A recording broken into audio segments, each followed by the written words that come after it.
Assalamualaikum warahmatullahi wabarakatuh. Ahlan bikum marratan ukhra. Selamat datang kembali di podcast Baca Kitab. Bagaimana kabar Anda hari ini? Ya, semoga dalam keadaan sehat walafiat dan semoga aktivitas yang kita jalani hari ini dimudahkan dan diberi keberkahan oleh Allah Subhanahu wa taala. Amin ya rabbal alamin. Ya, pertemuan sebelumnya kita sudah baca kira-kira satu paragraf dari kitab Al-Usulul Thalathah. Kalau sekiranya ada mufrodat atau kosakata yang tidak dipahami, ya silakan tinggalkan komentar di bawah. Podcast kita kali ini seperti biasa punya 3 sesi. Sesi yang pertama, saya akan baca paling tidak satu paragraf, sekaligus saya jelaskan kosakatanya. Tentunya kita punya banyak kosakata yang baru, yang berbeda dari episode sebelumnya. Kemudian sesi kedua, kita akan murojaah. Kita akan mengulang kosakata yang sudah kita terjemahkan. Kemudian saya akan baca ulang paragraf yang sudah saya baca di awal. Sesi yang terakhir, yang ketiga, sesi bonus seperti biasa, sesi al-faidah al-lughawiyah. Tentunya dengan faedah yang baru, ya, faedah yang berbeda dari faedah sebelumnya, insyaallah subhanahu wa ta'ala. Taib, kita langsung saja baca kitabnya. Jika Anda punya kitabnya, ya silahkan dibuka. Kalau tidak ada, Anda bisa melihatnya secara real time di video, atau kalau tidak bisa, cukup dengarkan podcast ini saja. Baik, kita mulai. Wa dalilu qawluhu ta'ala, bismillahirrahmanirrahim, wal 'asr innal insana lafi khusr illa alladhina amanu wa 'amilus solihati wa tawasaw bil haqqi wa tawasaw bis sabr. Ya. Itu tadi satu paragraf yang sudah saya baca.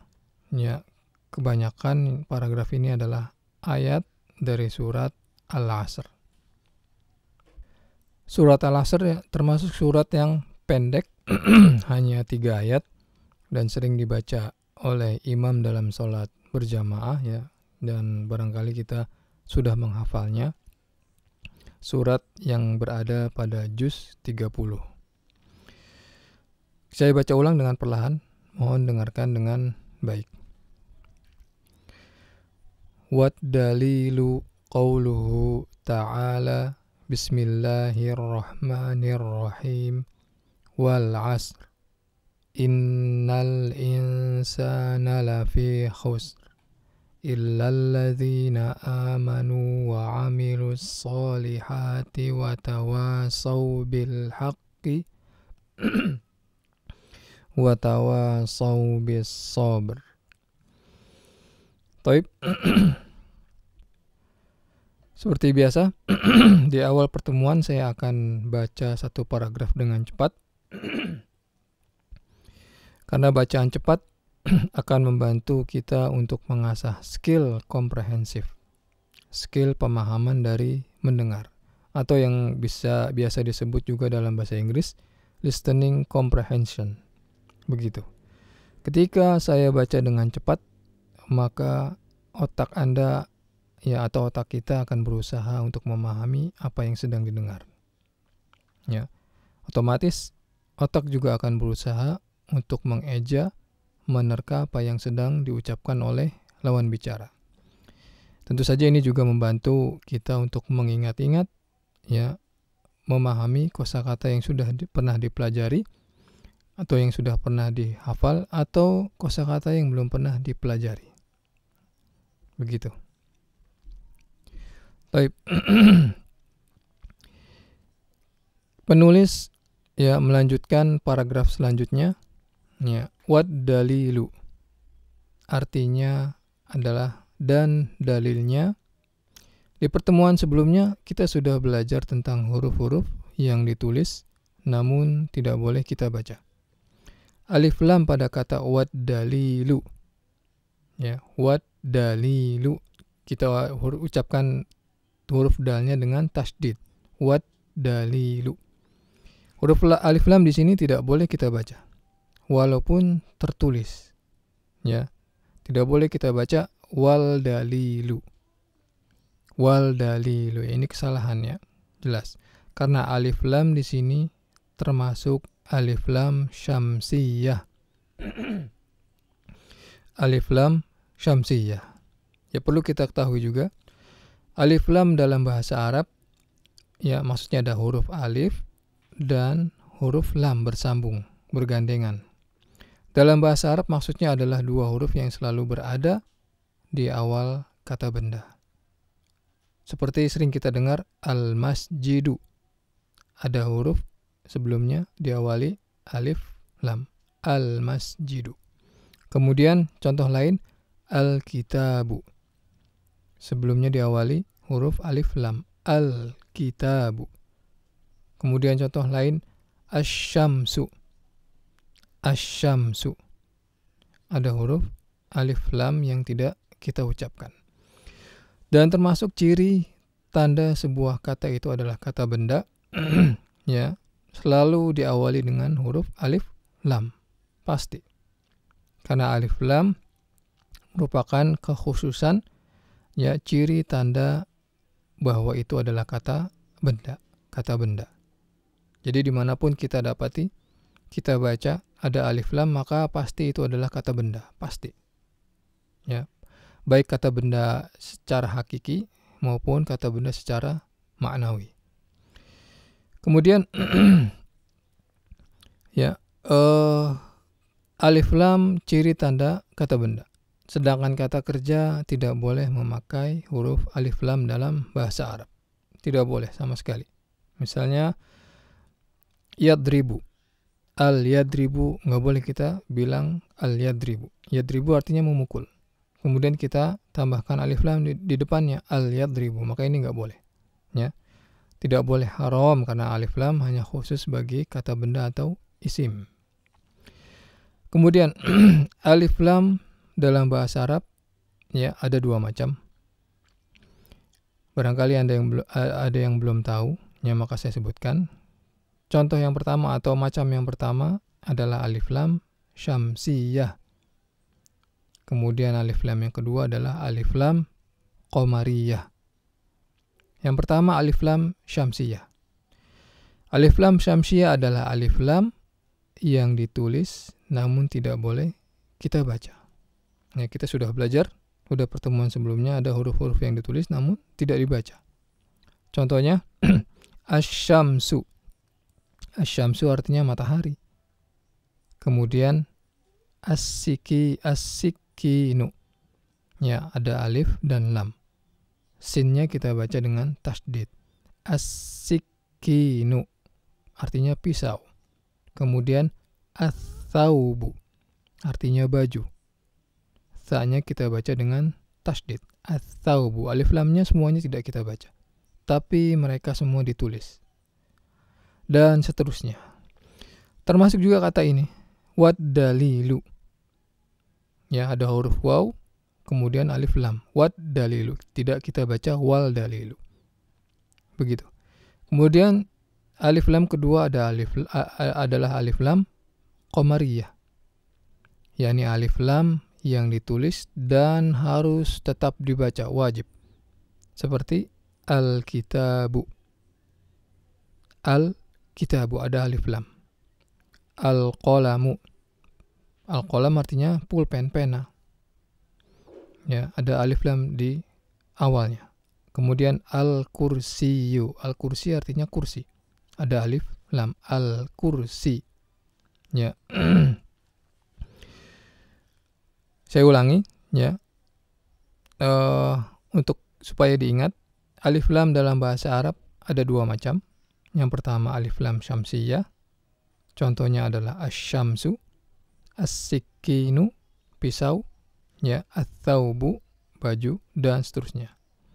Kemudian alif lam yang kedua adalah alif lam qamariyah, yang ditulis namun harus tetap dibaca, seperti al-kitabu, al-qalamu, al-kursiyu. Ya, semuanya kita baca dengan al. Begitu. Kita lanjut. Wad dalilu qawluhu ta'ala artinya dan dalilnya adalah firman Allah Ta'ala. Qauluhu, ini dua kata, bukan satu kata. Ya, kata qaulun dan domir hu. Qaul artinya ucapan, perkataan, pernyataan, dan lain sebagainya. Qaul. Lalu kenapa kita artikan qaul adalah firman Allah? Di mana lafaz Allahnya tidak ditulis? Tidak ada lafaz Allahnya ditulis ini Allah, qaulu Allah, tidak ada. Maka kita jawab, lafaz Allah tidak ditulis karena sudah ma'ruf, sudah dipahami, ya, sudah menjadi tradisi orang Arab bahwa jika kata qaul berdampingan dengan kata ta'ala, maka itu maksudnya adalah perkataan atau firman Allah Subhanahu wa Ta'ala. Begitu. Karena kata ta'ala setelah qauluhu adalah ungkapan pujian yang kita tujukan hanya untuk Allah Subhanahu wa Ta'ala, yang artinya ta'ala adalah maha tinggi. Jadi qauluhu ta'ala adalah firman Allah yang maha tinggi. Begitu. Seperti kita mengucapkan subhanahu, Allahu subhanahu wa ta'ala. Subhanahu wa ta'ala dua kata. Kata subhanahu dan kata ta'ala. Subhanahu artinya maha suci.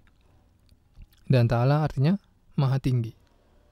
Maka dimanapun kita baca, dimanapun kita dengar, ya, qauluhu ta'ala, maka itu artinya adalah firman Allah Ta'ala. Firman Allah Subhanahu wa Ta'ala, bukan ucapan.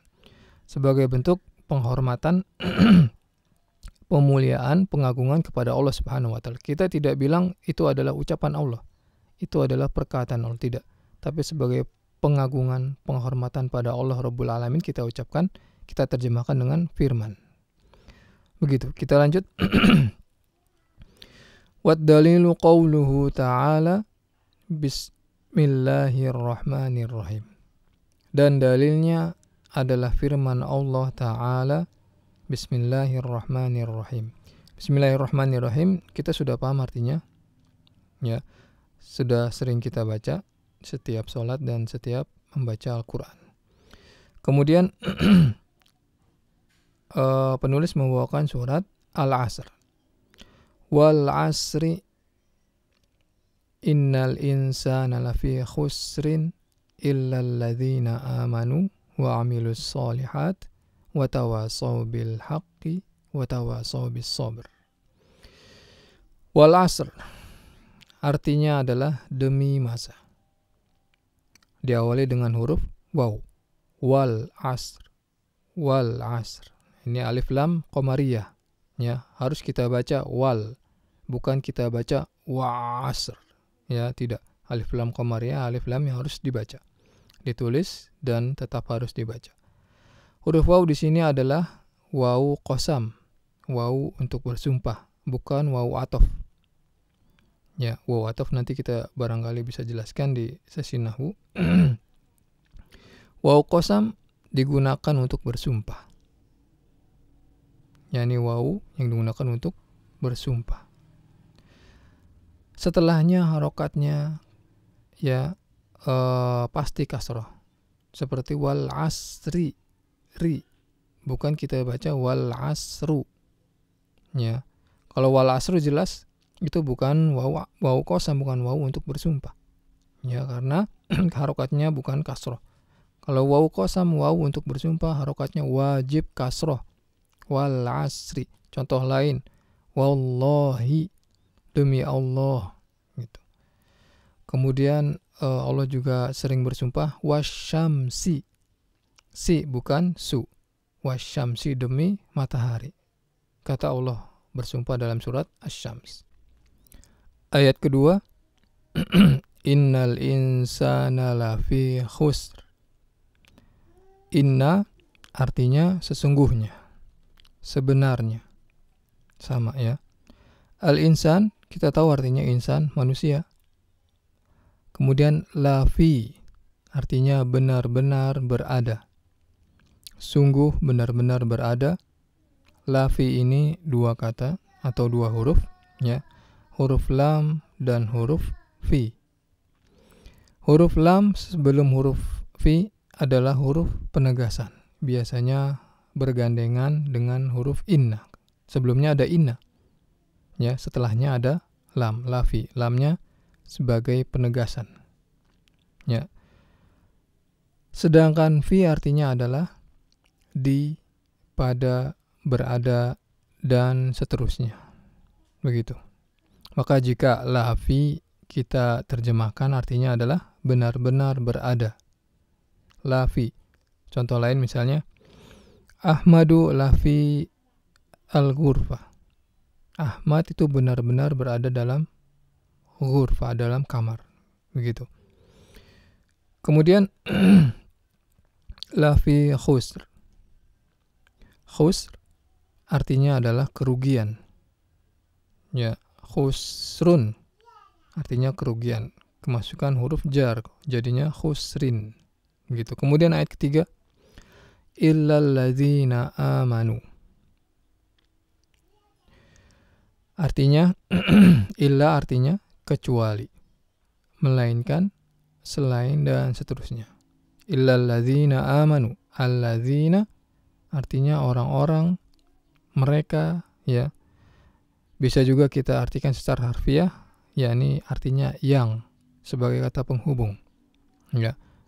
Ya, alladzina artinya yang dalam bahasa Arab bisa kita gunakan sebagai kata penghubung dan bisa juga kita gunakan sebagai kata ganti. Begitu. Kalau alladzi tanpa huruf nun di belakang, alladzi begitu tanpa huruf nun di belakangnya, maka itu digunakan untuk kata penghubung atau kata ganti tunggal, bukan jamak. Kata ganti tunggal. Misalnya, Ahmadul ladzi yanamu. Ahmad alladzi yanamu. Artinya Ahmad yang sedang tidur. Tidak kita gunakan alladzina.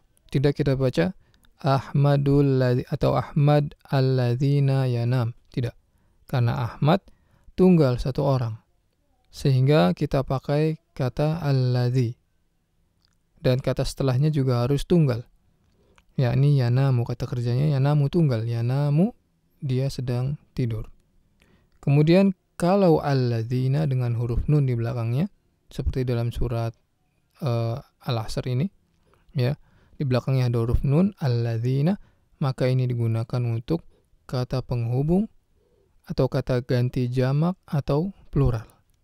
Misalnya dalam surat ini, alladzina amanu.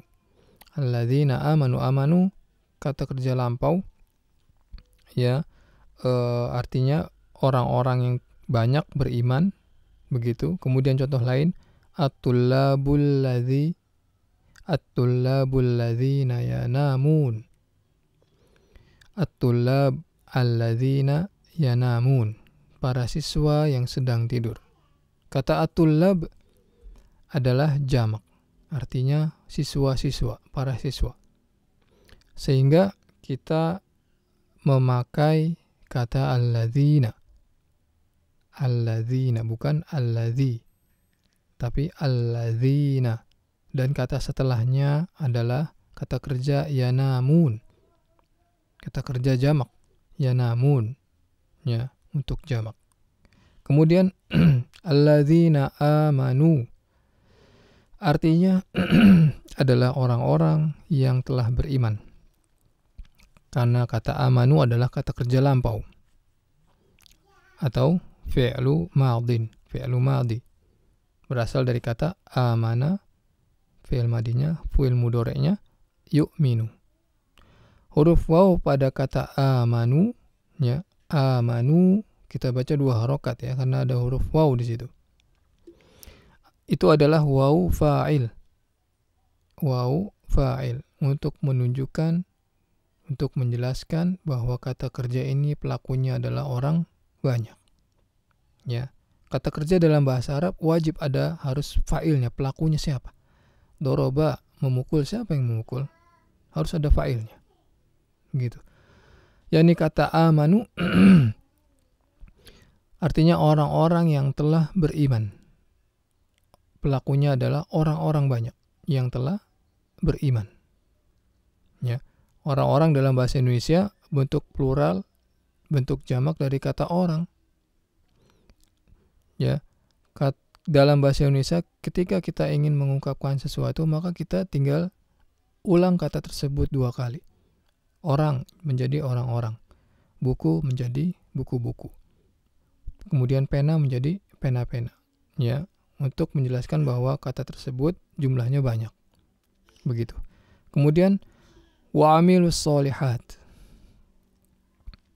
Wa'amilu artinya mereka yang beramal, berbuat, mengerjakan, dan seterusnya.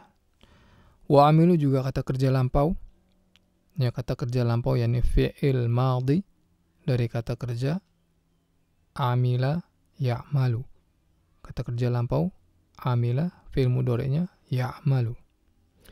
Huruf waw ya pada kata wa'amilu menunjukkan bahwa pelakunya huruf waw pada kata amilu ya, adapun wa'amilu waw sebelumnya adalah waw ataf, kita artikan dan. Begitu. Huruf waw pada kata amilu di akhir ya, sebelum huruf alif, wa'amilu kita baca 2 harokat kalau itu waqaf ya. Waw di situ adalah menunjukkan bahwa pelakunya adalah orang banyak, sama seperti kata amanu. Amanu, begitu. Kemudian as-solihat, wa'amilus solihat. As-solihat artinya amal-amal soleh. Ya, as-solihat adalah bentuk jamak dari kata soleh. Ya, kata soleh juga termasuk kata dalam bahasa Indonesia, kata serapan. Jika kita ingin membentuk kata jamak atau kata plural, maka di akhir kata biasanya dalam bahasa Arab kita tambahkan alif dan ta. Seperti ini. Kata tunggalnya soleh, kata jamaknya solihat. Begitu. Contoh lain. Hammam artinya toilet. Hammam, toilet. Jamaknya ya, kita tambahkan alif dan ta di belakangnya. Hammamat, hammamatun, begitu. Artinya toilet. Toiletnya banyak. Contoh lain. Maktabun artinya meja. Maka kita tambahkan alif dan ta di belakangnya, kita ganti menjadi jamak, kita baca maktabatun. Maktabatun, huruf ba-nya panjang 2 harokat ya. Kemudian ditutup dengan huruf ta. Maktabatun artinya meja-meja, jumlahnya banyak. Dan seterusnya kita tambahkan alif dan ta jika ingin membentuk kata jamak dalam bahasa Arab. Kemudian watawasaw bil haqqi. Watawasaw, huruf waw ya, seperti biasa sudah saya jelaskan, waw adalah artinya dan. Tawasaw ya adalah kata kerja lampau, fi'il madhi, tawasaw, yang artinya saling memberi wasiat. Ya, saling memberi wasiat. Berasal dari kata kerja lampau awso, fi'il madinya. Kemudian fi'il mudhari'nya yusi. Begitu. Sama artinya juga memberi wasiat. Kemudian bil haqqi, huruf ba artinya adalah dengan. Al-haq kita sudah tahu artinya al-haq adalah hak, kebenaran, bukan hak ya, beda dengan hak misalnya hak manusia, hak sesama hewan misalnya, atau hak orang tua, bukan ya. Al-haq di sini maksudnya adalah kebenaran, lawan dari kata kebatilan. Begitu. Kemudian watawasaw bis sabri, artinya dan mereka saling berwasiat dengan kebenaran. العلم هو النور الهادي والمفتاح لكل الخير من يرد الله به خيرا في الدين يفقهه فيدري نفهم بالعلم القرآن بالعلم يزيد الإيمان وبه يمتاز الإنسان وبفكر عال وبيان.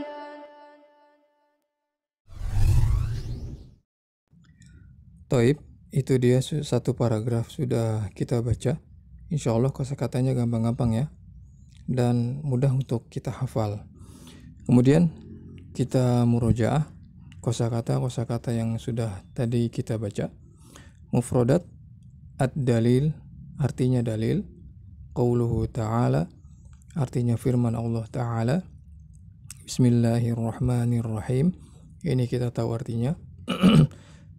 Kemudian inna, sesungguhnya, sebenarnya, al-insan, insan, manusia, lafi, benar-benar berada, khus, kerugian, illa, kecuali, melainkan, allazina, orang-orang, mereka yang amanu, orang-orang beriman, amilu, berbuat, tawasau, saling berwasiat, bil haqqi, dengan kebenaran, bis sabri, dengan kesabaran. Saya baca ulang. Wad dalilu qauluhu ta'ala, Bismillahirrahmanirrahim, wal asr, innal insana lafi khusr, illa alladhina amanu wa amilus solihati wa tawasaw bil haqqi wa tawasaw bis sabr. Al-Faidah Al-Lughawiyah. أيا طالب العلم قم لا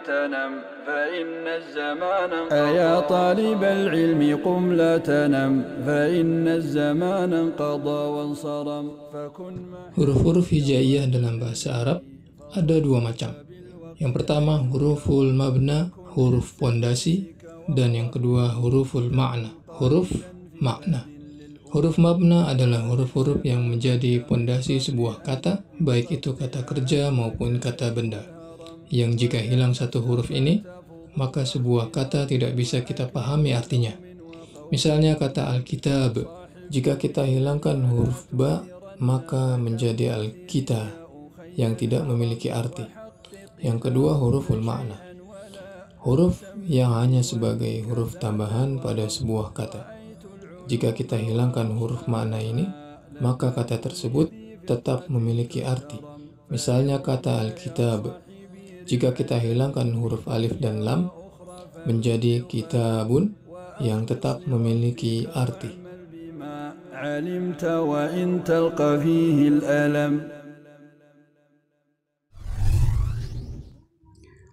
Huruf mabna dan huruf makna, yakni secara umum huruf-huruf hijaiyah terbagi menjadi dua macam. Yang pertama, huruf-huruf tersebut sudah menjadi huruf sebuah unsur suku kata yang tidak bisa dihilangkan atau diganti. Sudah menjadi, yakni sudah menjadi pondasi dari sebuah kata. Yang kedua, huruf makna. Huruf-huruf tersebut hanya sebagai huruf tambahan, bukan huruf inti. Jadi kalau kita hilangkan huruf ini, maka sebuah kata tetap memiliki arti, tetap bisa dipahami. Misalnya kata Alkitab, ya, Alkitabu, yang artinya bisa buku atau Al-Quran, karena di antara nama-nama Al-Quran adalah Alkitab. Di awal surat Al-Baqarah Allah sebutkan Dzalikal kitabu la raiba fih. Ya, dzalikal kitab, Alkitab di sini maksudnya adalah Al-Quran. Alkitab kita hitung huruf-hurufnya. Alif lam di awal, kemudian huruf kaf, kemudian huruf ta bersambung dengan alif mat yang berdiri, dan terakhir huruf ba. Jika kita hilangkan huruf ba di akhirnya, menjadi kata al-kita, al-kita tanpa huruf ba di akhir. Apakah kata al-kita memiliki arti dalam bahasa Arab? Apakah kata al-kita bisa kita pahami? Nggak bisa. Berarti huruf ba pada kata Alkitab adalah huruf mabna atau huruf pondasi atau huruf inti. Huruf yang jika hilang huruf ini, maka sebuah kata tidak bisa kita pahami. Kemudian jika kita hilangkan huruf alif lamnya, Alkitab kita hilangkan huruf alif lamnya yang berada di awal kata, menjadi kitabun, kitabun tanpa alif lam di awal. Apakah kata kitabun tanpa alif lam memiliki arti? Bisa kita pahami? Ya, tetap memiliki arti dan tetap bisa kita pahami. Maka huruf al di sini adalah huruful makna, huruf tambahan, bukan huruf inti. Demikian seterusnya. Ini juga berlaku pada semua kata benda atau isim dan juga berlaku pada semua kata kerja atau fiil. Ya, bebas kita mau hilangkan 1 huruf, 2 huruf, atau 3 huruf sekaligus. Setelahnya kita akan lihat huruf apa saja yang tersisa. Ya, metode ini sangat-sangat membantu kita mengetahui makna sebuah kata berasal dari huruf apa. Ya, cara ini juga memudahkan kita untuk mencari makna kata tersebut pada kamus-kamus bahasa Arab. Di kamus kita nggak akan nemu yang namanya kata al-kitabu. Ya, kita nggak akan nemu. Kita juga nggak akan nemu kata istighfar, istighfarun. Ya, kita juga nggak akan nemu kata masjidun, qulubun, dan seterusnya. Nggak akan ada di kamus-kamus bahasa Arab. Karena kata-kata tersebut sudah mengandung huruf-huruf makna.